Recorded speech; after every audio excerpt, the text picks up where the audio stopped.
सुदर्शन चक्र एक ऐसा अस्त्र जिससे कोई भी राक्षस नहीं बच सकता। हिंदू पुराणों के अनुसार आप अपनी पलक आधी झपको तब तक सुदर्शन चक्र किसी दुष्ट का वध करके वापस आ जाता है। लेकिन सवाल ये है कि क्या आज भी सुदर्शन चक्र धरती पर मौजूद है, और अगर है तो कहाँ है। हिंदू पौराणिक कथाओं के अनुसार भगवान विष्णु के अवतार ही सुदर्शन चक्र को धारण कर सकते हैं, और कलयुग में जब अधर्म अपने चरम पर होगा तब भगवान विष्णु के आखिरी अवतार कल्कि सुदर्शन चक्र को धारण करेंगे, और हनुमान जी और भगवान परशुराम जी उनको सुदर्शन चक्र के बारे में याद कराएंगे और अधर्म को ख़त्म करने में उनकी सहायता करेंगे। ये अस्त्र कभी भी कोई गलती नहीं करता, और इस अस्त्र को चलाया नहीं जाता बल्कि आज्ञा दी जाती है। भगवान विष्णु अपनी इच्छा शक्ति से इस अस्त्र को आज्ञा देते हैं, और ये अस्त्र काम पूरा करके ही लौटता है। दोस्तों, सुदर्शन चक्र को आखिरी बार भगवान विष्णु के अवतार श्री कृष्ण ने धारण किया था। सुदर्शन चक्र को ये अपनी सबसे छोटी उंगली में धारण किए रहते थे। दोस्तों, त्रिवेद के अनुसार सुदर्शन चक्र को समय चक्र भी कहा गया है। कहते हैं कि भगवान विष्णु सुदर्शन चक्र को रोककर समय को रोक देते हैं, और सुदर्शन चक्र की सहायता से भविष्य में भी जा सकते हैं और भूतकाल में भी जा सकते हैं। महाभारत में भगवान श्री कृष्ण ने सुदर्शन चक्र को रोककर समय को रोक दिया था और अर्जुन को गीता का उपदेश दिया, और उसके बाद दोबारा से सब वहीं से शुरू हो गया था। लेकिन क्या आप जानते हो सुदर्शन चक्र भगवान विष्णु के पास कहाँ से आया? कैसे इतने शक्तिशाली अस्त्र की उत्पत्ति हुई? शिव पुराण के अनुसार सुदर्शन चक्र भगवान विष्णु को शिव से वरदान में प्राप्त हुआ था। शिव पुराण के अनुसार एक समय ऐसा आया कि सभी देवताओं का जीवन बहुत कठिन हो गया था। असुर देवताओं को परेशान करने लगे थे।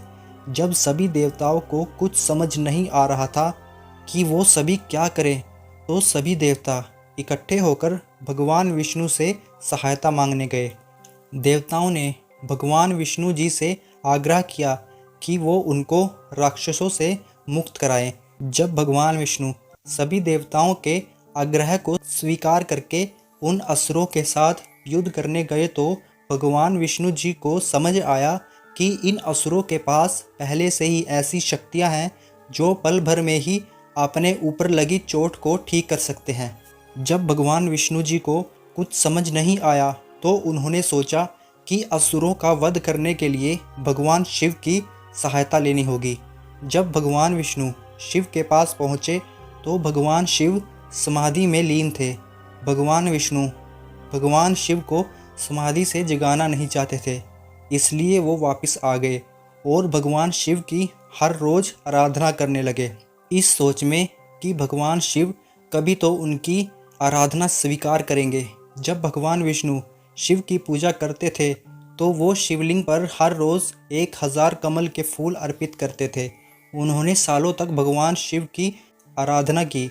जब एक दिन भगवान शिव विष्णु जी की तपस्या से प्रसन्न हुए, तो उन्होंने सोचा कि भगवान विष्णु की परीक्षा ली जाए। जब भगवान विष्णु शिवलिंग पर 1000 कमल के फूल अर्पित कर रहे थे, तो भगवान शिव ने अपनी शक्ति से उनमें से एक फूल गायब कर दिया। भगवान विष्णु को जब पता लगा कि एक कमल का फूल कम है, तो उन्होंने अपनी एक आँख निकालकर शिवलिंग पर अर्पित कर दी। इसे देखकर भगवान शिव बहुत प्रसन्न हुए, और उन्होंने भगवान विष्णु को संसार का सबसे शक्तिशाली अस्त्र वरदान में दे दिया, जो एक पल में असुरों का सर्वनाश कर सकता था। इसके बाद भगवान विष्णु ने सभी असुरों का सर्वनाश किया, ताकि ब्रह्मांड में शांति स्थापित हो सके। शिव पुराण के अनुसार सुदर्शन चक्र में 1,00,000 ब्लेड थे, जिनके ऊपर विष लगा हुआ था। सुदर्शन चक्र 2 चक्र से मिलकर बना था, जो एक दूसरे के विपरीत घूमते हैं। श्री कृष्ण ने गोवर्धन पर्वत को उठाने में सुदर्शन चक्र का ही इस्तेमाल किया था। कहा ऐसा भी जाता है कि भगवान विष्णु ने इसी सुदर्शन चक्र से माता सती के टुकड़े करके 51 शक्तिपीठ की स्थापना की थी।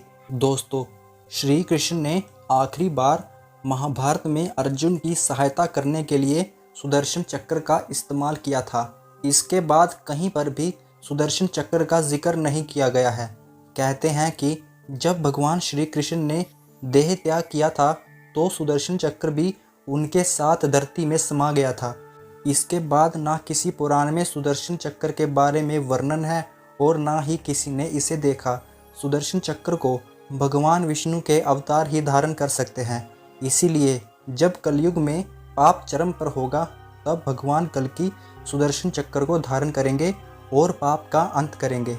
दोस्तों, ऐसी इन्फॉर्मेटिव वीडियोस देखने के लिए हमें सब्सक्राइब जरूर कीजिए। आपको वीडियो कैसी लगी हमें कमेंट बॉक्स में ज़रूर बताइएगा।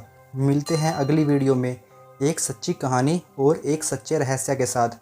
तब तक के लिए नमस्कार, धन्यवाद।